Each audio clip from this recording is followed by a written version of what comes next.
Shalom Bapak Ibu Saudara-saudaraku yang terkasih dalam Tuhan Yesus Kristus. Selamat pagi, salam sejahtera untuk kita semua, dimanapun saudara-saudara berada. Selamat berjumpa kembali di Renungan Kristen pagi hari ini. Kiranya saudara semua dalam keadaan sehat selalu, dan semoga damai dan sukacita oleh Roh Kudus melimpah dalam hati dan kehidupan saudara semua. Sebelum kita mendengarkan renungan firman Tuhan pada pagi hari ini, mari terlebih dahulu kita berdoa. Terima kasih Tuhan Yesus yang baik, Engkau Allah yang kudus dan kekal, Engkau Allah yang ajaib dan penuh kasih sayang. Bapa yang kami muliakan dan kami agungkan, di dalam nama Tuhan Yesus Kristus. Kami mengucap syukur ya Tuhan oleh karena anugerah-Mu di sepanjang hidup kami. Hingga pada hari ini, kami boleh ada sebagaimana kami ada. Semua karena berkat dan anugerah Tuhan dalam kehidupan kami. Pada pagi hari ini ya Tuhan, kami akan mendengarkan firman-Mu. Berbicaralah ya Tuhan, jamah hati kami, berikan kami pengertian untuk dapat memahami firman-Mu, dan ajar kami untuk dapat melakukan firman-Mu di sepanjang kehidupan kami.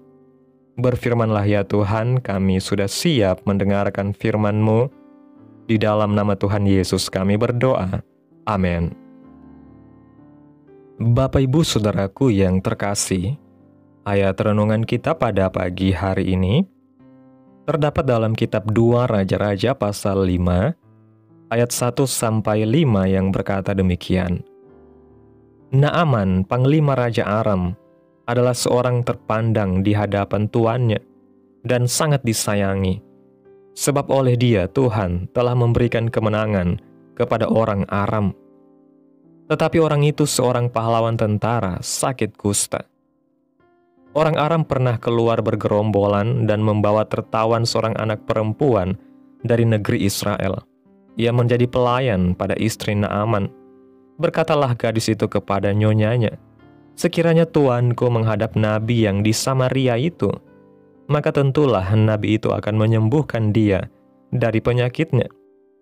Lalu pergilah Naaman memberitahukan kepada tuannya, katanya, begini-beginilah dikatakan oleh gadis yang dari negeri Israel itu. Maka jawab Raja Aram, baik, pergilah dan aku akan mengirim surat kepada Raja Israel. Lalu pergilah Naaman dan membawa sebagai persembahan 10 talenta perak dan 6.000 sikal emas dan 10 potong pakaian.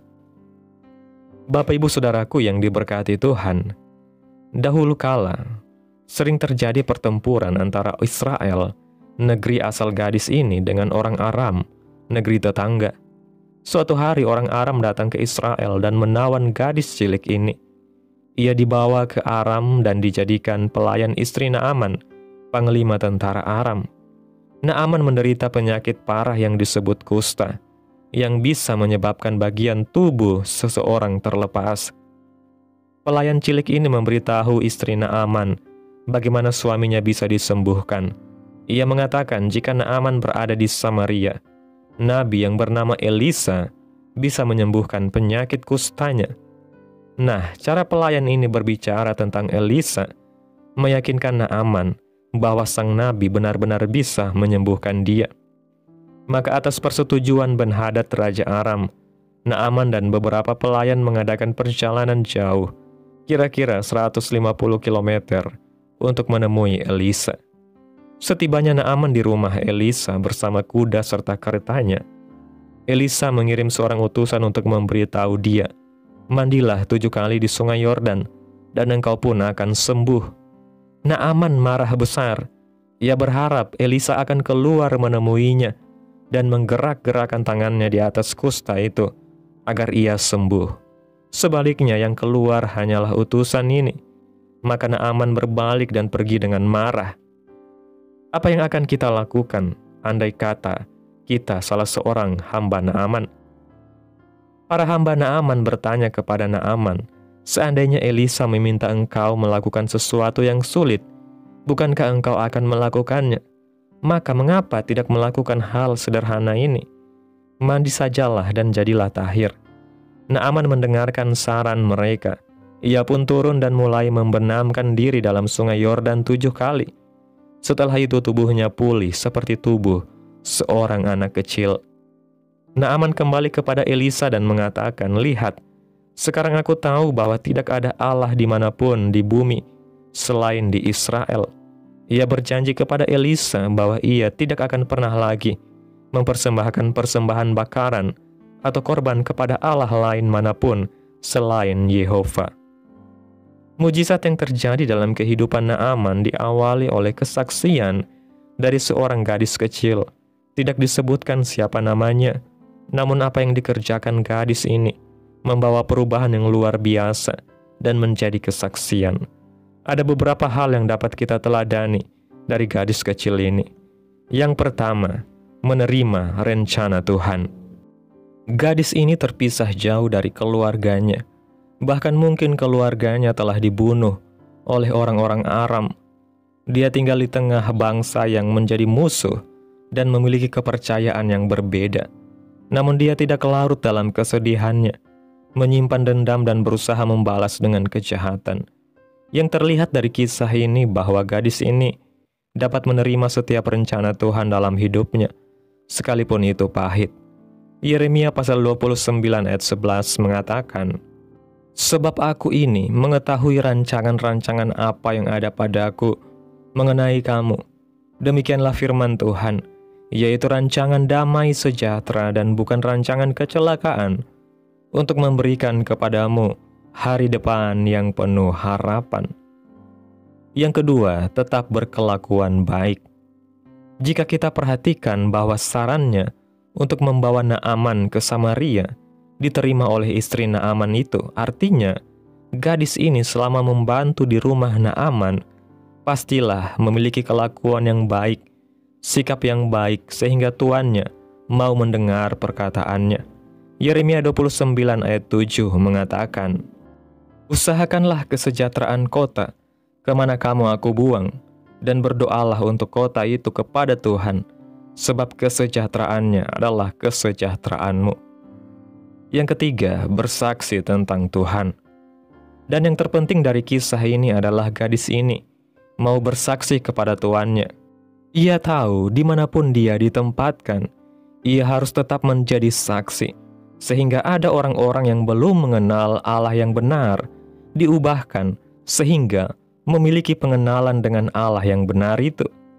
Yesaya 43 ayat 7 mengatakan, "Semua orang yang disebutkan dengan namaku yang kuciptakan untuk kemuliaanku, yang kubentuk dan yang juga kujadikan." Bapak ibu saudaraku yang diberkati Tuhan, kisah tentang seorang gadis kecil yang tidak disebutkan namanya ini memberikan pelajaran mendalam tentang bagaimana Allah bekerja melalui orang-orang yang dianggap lemah, tidak dikenal, bahkan terpinggirkan oleh dunia.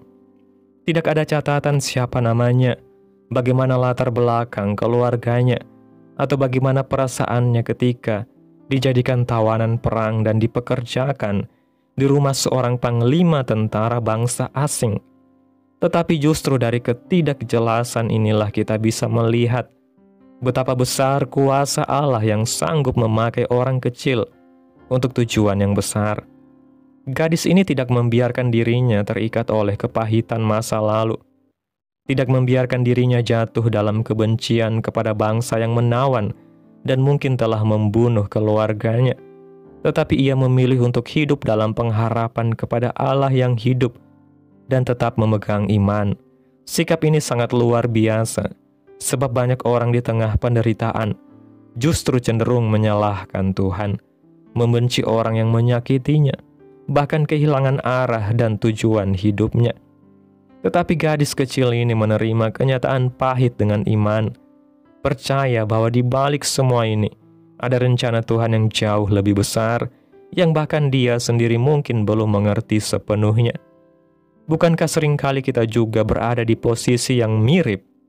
Kita berada dalam situasi sulit, terikat oleh keadaan yang tidak kita kehendaki, merasa dirugikan oleh orang lain, bahkan merasa ditinggalkan, tetapi apakah kita mampu seperti gadis kecil ini? tetap berbuat baik, tetap setia, tetap percaya, dan tetap menjadi saksi yang hidup.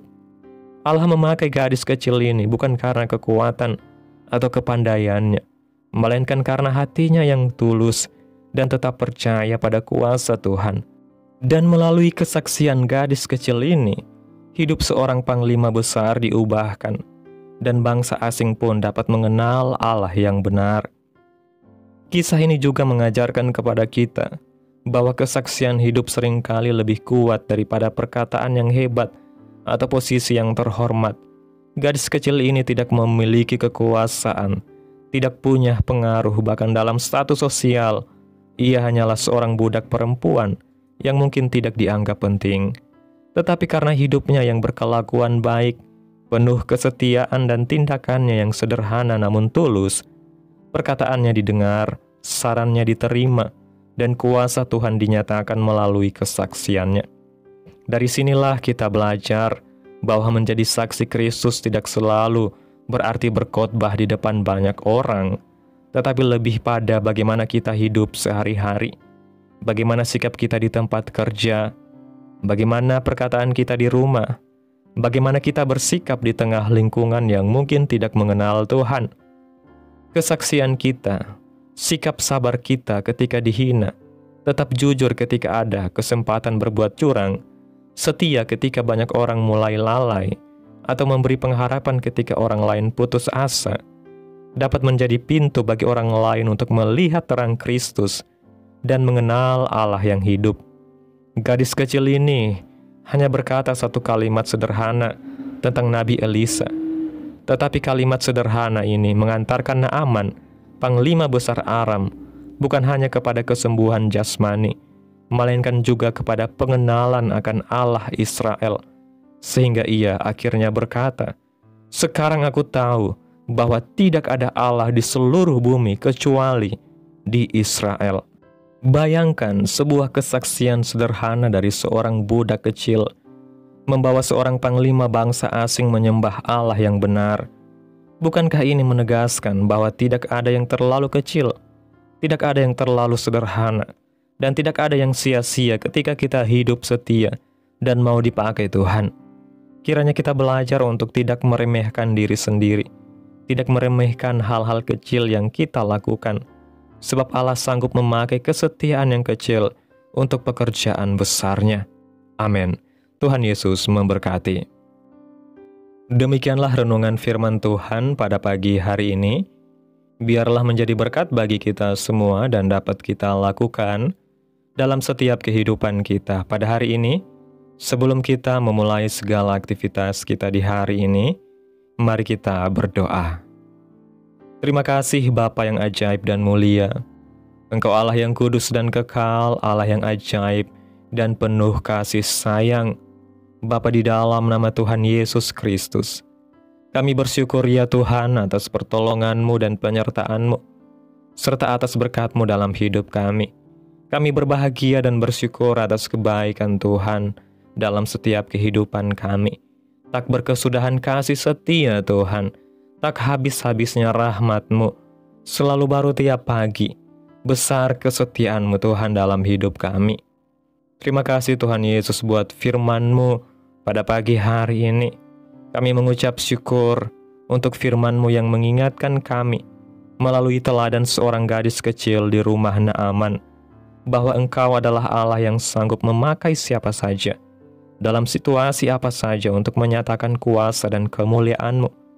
Ajar kami ya Tuhan untuk tetap setia, tetap berkelakuan baik dan tetap menjadi saksi Kristus, meskipun keadaan kami sulit dan tampak tidak menguntungkan. Tolong kami untuk tidak larut dalam kepahitan atau kebencian, tetapi justru menghadapi hidup dengan iman, pengharapan dan kasih, supaya melalui kehidupan kami ada banyak orang yang bisa melihat terang Kristus dan mengalami pemulihan, serta keselamatan. Biarlah firman-Mu yang indah ini boleh tertanam dalam hati kami, dan mampukan kami untuk dapat melakukan firman-Mu. Biarlah perkataan firman-Mu terus menyegarkan jiwa kami, menghidupkan hati yang lemah dan lesu, dan membangkitkan harapan dan kasih. Berkati umat-Mu yang sudah mendengarkan firman-Mu hari ini, Berkati di setiap saat, tempat dan kondisi hidup mereka agar senantiasa selalu merindukan dan membutuhkan firman Tuhan sebagai pelita kebenaran yang memerdekakan dan penghiburan yang menguatkan. Ajarilah kami ya Tuhan bahasa firman-Mu, dan selalu bimbing kami untuk hidup sesuai dengan kehendak-Mu, agar kami selalu dekat kepadamu. Terima kasih ya Tuhan Yesus buat kesempatan hidup yang masih Engkau berikan. Kami mau pakai untuk hormat dan kemuliaan bagi nama Tuhan. Segala pergumulan dan persoalan hidup kami hanya serahkan di dalam tangan Tuhan. Engkau yang akan menyelesaikannya bagi kami. Kami hanya berharap kepadamu. Hamba berdoa ya Tuhan, buat umat-umat-Mu yang sudah mendengarkan renungan firman Tuhan pada pagi hari ini, yang saat ini sedang mengalami sakit penyakit, pergumulan masalah, kebutuhan ekonomi. Kiranya Tuhan jamah kehidupan umat-umat-Mu, sembuhkan sakit penyakit mereka, pulihkan keadaan umat-umat-Mu, memberkati perekonomian mereka, serta Tuhan berikan jalan keluar dalam setiap pergumulan masalah yang umat-umat-Mu sedang hadapi. Dan ajarlah kami Tuhan untuk selalu berharap dan percaya sepenuhnya hanya kepada Tuhan Yesus. Kiranya Tuhan Yesus terus memberkati kehidupan kami, keluarga kami, sanak saudara kami, daerah tempat tinggal kami, bangsa dan negara kami, pemerintah kami. Biarlah semuanya dalam berkat perlindungan Tuhan, dan jadilah sesuai kehendak-Mu yang terbaik dalam hidup kami. Pada hari ini Tuhan, kami anak-anak-Mu akan melakukan berbagai aktivitas, kami akan bekerja, menjalankan setiap tanggung jawab kami. Kiranya Tuhan mampukan. Kami serahkan seluruh rencana dan agenda hari ini ke dalam tangan Tuhan. Biar Tuhan yang terus berkarya, dan biarkan semua rencana sesuai dengan kehendak Tuhan. Tutup bungkus kami oleh kuasa darah-Mu Tuhan. Hindarkan kami dari segala kecelakaan, mara bahaya, sakit penyakit, orang-orang jahat, kuasa-kuasa kegelapan iblis, bencana-bencana alam, hal-hal yang tidak kami inginkan. Tuhan singkirkan, Tuhan jauhkan, Tuhan hancurkan, hanya di dalam nama Tuhan Yesus Kristus. Ampuni dosa kesalahan kami Tuhan. Jadikan kami pribadi yang lebih baik setiap harinya. Jagai kehidupan keluarga kami. Berikan kami kesehatan dan tuntun kami untuk terus berada di jalan-Mu yang benar. Terima kasih ya Tuhan Yesus yang baik. Inilah yang menjadi doa kami. Mari bersama kita berdoa. Bapa kami. Bapa kami yang di sorga, dikuduskanlah nama-Mu, datanglah kerajaan-Mu, jadilah kehendak-Mu di bumi seperti di sorga. Berikanlah kami pada hari ini makanan kami yang secukupnya, dan ampunilah kami akan kesalahan kami, seperti kami juga mengampuni orang yang bersalah kepada kami. Dan janganlah membawa kami ke dalam pencobaan, tetapi lepaskanlah kami daripada yang jahat, karena Engkaulah yang mempunyai kerajaan, dan kuasa, dan kemuliaan, sampai selama-lamanya. Amin. Terimalah berkat Tuhan. Tuhan memberkati engkau dan melindungi engkau.